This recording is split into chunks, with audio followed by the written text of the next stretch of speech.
কামারহাটির Sagar Dutta medical college and হাসপাতাল দুর্নীতি নিয়ে সরব হলো কামারহাটি বিজেপি। দীর্ঘ তৃণমূল সরকারের আমল থেকেই সাগর দত্ত হসপিটাল দুর্নীতির আঁতুড়ঘর হয়ে উঠেছে। সেই দুর্নীতির বাসা ভাঙতে এবার সরব হলেন কামারহাটি বিধানসভা কেন্দ্রের বিজেপি নেতা অরূপ চৌধুরী। তৃণমূল সরকারের আমলে কামারহাটিতে দুর্নীতি নিয়ে কামারহাটির বিধায়ক মদন মিত্র বারবার সরব হয়েছিলেন। এবার বিজেপি সরকার গঠন হওয়ার সাথেই কামারহাটি সাগর দত্ত হসপিটাল নিয়ে সরব হলো বিজেপি। যেভাবে সাগর দত্ত হসপিটালে রোগীদের ভর্তি নিয়ে দালাল চক্র সক্রিয় ও টাকার বিনিময়ে দুর্নীতি হয়, তার পাশাপাশি অ্যাম্বুলেন্স পরিষেবার দুর্নীতি, ওষুধের কালোবাজারি ও অস্থায়ী কর্মীদের সমহারে সমবেতনের দাবিতেও সরব হলেন অরূপ চৌধুরী। তিনি সাগর দত্ত হসপিটালে দাঁড়িয়ে হুঙ্কার দিলেন, এখন তৃণমূলের সরকার নয়, এটি বিজেপি সরকার। এখানে দাঁড়িয়ে কোনো দুর্নীতি চলবে না। রোগীর পরিবাররা বারবার অভিযোগ করত যে রোগীর পরিবারের সাথে হাসপাতাল কর্তৃপক্ষের সম্পর্ক ও ব্যবহার ভালো না। অরূপ চৌধুরী বললেন, হাসপাতাল কর্তৃপক্ষকে রোগীর পরিবারের সাথে ভালো ব্যবহার করতে হবে, না হলে আমাদের সরকার কোনোভাবে ছাড় দেবে না। সব বিষয় নিয়েই সুপারের কাছে ডেপুটেশন জমা দেওয়া হয়েছে। এখন দেখার বিষয় হাসপাতাল কর্তৃপক্ষ এই ডেপুটেশনের ওপর ভিত্তি করে হাসপাতালের পরিবেশ ফিরিয়ে আনতে পারে কিনা। দেখুন, মূল কারণ হচ্ছে যে সাগর দত্ত হাসপাতাল 4 তারিখের আগে আমি এসেছিলাম পেশেন্ট একটা ভর্তি করতে। সেই পেশেন্ট বাঁচেনি আমাদের কার্যকর্তা। তখন এসে আমি যে এই সাগর দত্তের যে দেখেছিলাম, তাতে নোংরা, সারা হসপিটালে বেড়াল ঘোরাঘুরি করছে, ইনফ্রাস্ট্রাকচার সেইভাবে কোনো কিছুই নেই। তো সেই ব্যাপারে কথা বলতে যেরকম হচ্ছে, এখানে দালাল রাজ একটা চলছে, যে পেশেন্টকে ভর্তি করতে গেলে দেখা যাচ্ছে যে বেড আছে, অথচ এখানে বাইরের ফোরে তারা টাকার ভিত্তিতে এখানে ভর্তি করা হচ্ছে। শুধু তাই নয়, এখানে অ্যাম্বুলেন্স যে টাকা এক একজনকে এক এক রকম ধার্য করা, পেশেন্ট পার্টি নাজেহাল হয়ে যাচ্ছিল। তৃতীয় হচ্ছে, এখানে কার্ডিয়াক, নিউরো এর ব্যবস্থা কি আছে সেই সব নিয়ে প্রিন্সিপাল সাহেবের সঙ্গে কথা বলা।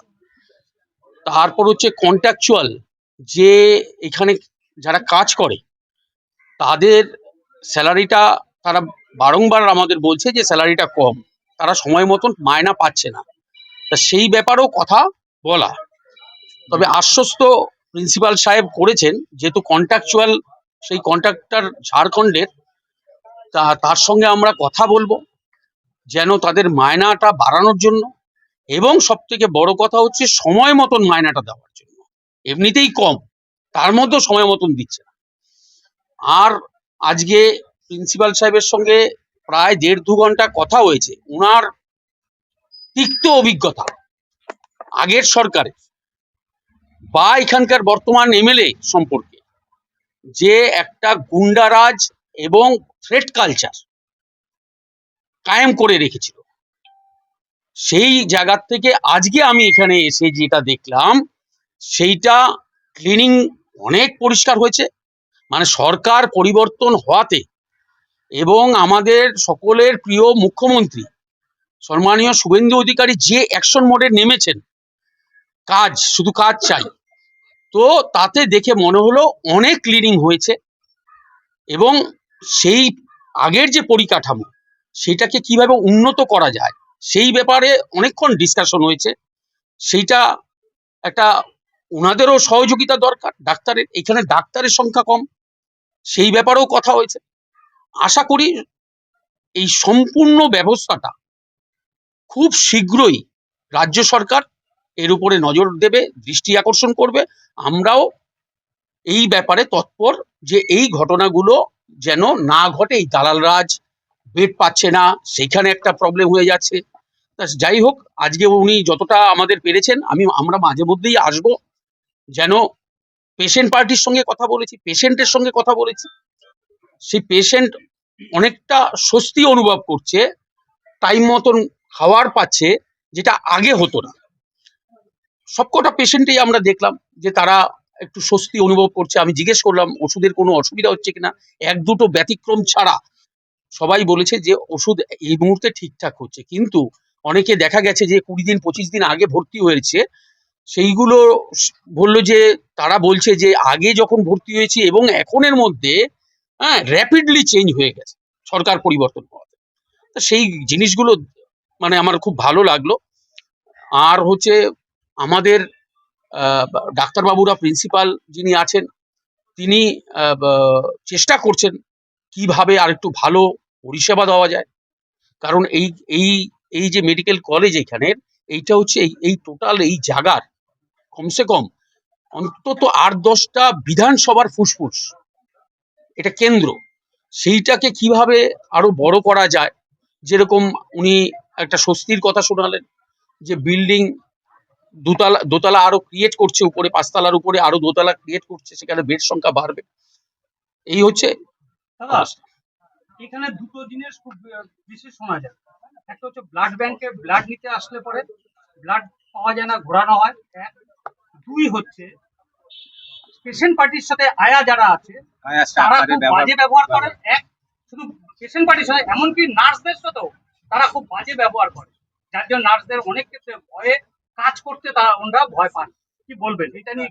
বলছি, যারা এখানে দেখবেন যে আয়া অথবা গ্রুপ ডির একটা স্টাফ যারা পেশেন্ট পার্টির সঙ্গে মিসবিহেভ করছে, তারা সতর্ক হয়ে যান। কারণ আপনার ডিউটি ওটা পেশেন্টকে পরিষেবা দেওয়া।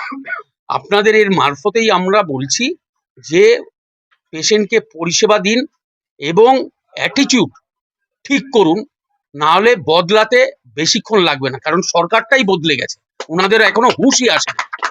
যেটা বলবো সেটা হচ্ছে যে এই যেখানে সবচেয়ে বড় যেটা, ডাক্তারের কম, পার্মানেন্ট ডাক্তার নেই, কম বলে না, পার্মানেন্ট ডাক্তার নেই, ডাক্তার কম, স্টাফ কম।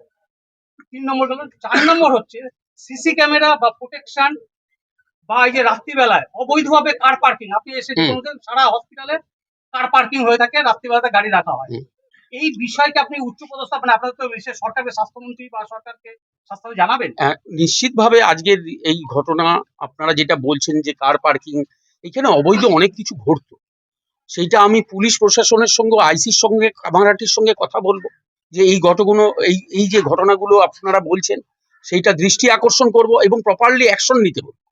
দাদা, আরেকটা হচ্ছে এখানে যে পরীক্ষাগুলো আসলে লং টাইম হয়, কি বলবেন? দেখুন, আগের সরকারের সেই ইনফ্রাস্ট্রাকচার ছিল না, তারা শুধু একটাতেই ব্যস্ত ছিল, নীল সাদা রং করাতে। কারণ নীল সাদা রঙেও ওখান থেকেও কাটমানি আসে, ভিতরে যে কাঠামো পচে যাচ্ছে সেই ব্যাপারে তাদের কোনো ভ্রুক্ষেপ ছিল না। তাই সরকার পরিবর্তন হয়েছে, একটু সময় দিন, সব পরিবর্তন হবে। কারণ স্বাস্থ্য, শিক্ষা আমাদের প্রাইমারি, এইটা সরকারের। এখন যে সরকার, এটা হচ্ছে জনসাধারণের সরকার। কিছুদিন আগে এখানকার যারা সমবায় সমবেতনে যে যারা শ্রমিক, যারা এখানে কাজ করে, যারা আছে, তারা তো দীর্ঘদিন দাবি করছে মাইনা পায় না ঠিক মতো। সেই ব্যাপারেও কথা বলেছি, এটা অলরেডি আমি বলেছি, কথা বলেছি, তাদের আশ্বস্ত করেছি এবং সম্ভবত এই এখন থেকে আপনারা মানে ওনারা ঠিক টাইমেই মায়নাটা পাবেন। আচ্ছা দাদা, আরেকটা কোশ্চেন, যেটা ওই মেডিসিন ঠিক মতন পাচ্ছে না, যেটা আপনি কথাবার্তা বললেন, ঠিক আছে, যে রোগীরা মেডিসিন পাচ্ছে না, সেই ব্যাপারে কি বলবেন? হ্যাঁ, মেডিসিনের ব্যাপারে দেখুন, এইখানে একটা প্র্যাকটিক্যাল জিনিসটা ভাবতে হবে। আগের সরকারের একটা টেন্ডার হতো, যেটা 1 লাখ টাকার হতো, যেটা প্রিন্সিপাল সাহেব বললেন। তো সেই টেন্ডার যতটা মেডিকেল আপনার ওষুধগুলো কেনার জন্য সাফিসিয়েন্ট নয়। ধরুন 1 লাখ টাকার এত বড় হসপিটালে কি, সেটা বারবার টেন্ডারের মাধ্যমে করতে হয়। সেই সময়টা, সেই যে গ্যাপটা হতো, সেই গ্যাপটাতে বাইরের থেকে কিছু পেশেন্ট পার্টিকে মেডিসিন কিনতো। তবে এগুলো আস্তে আস্তে আপনারা নিশ্চিত থাকুন, সব ঠিক হয়ে যাবে।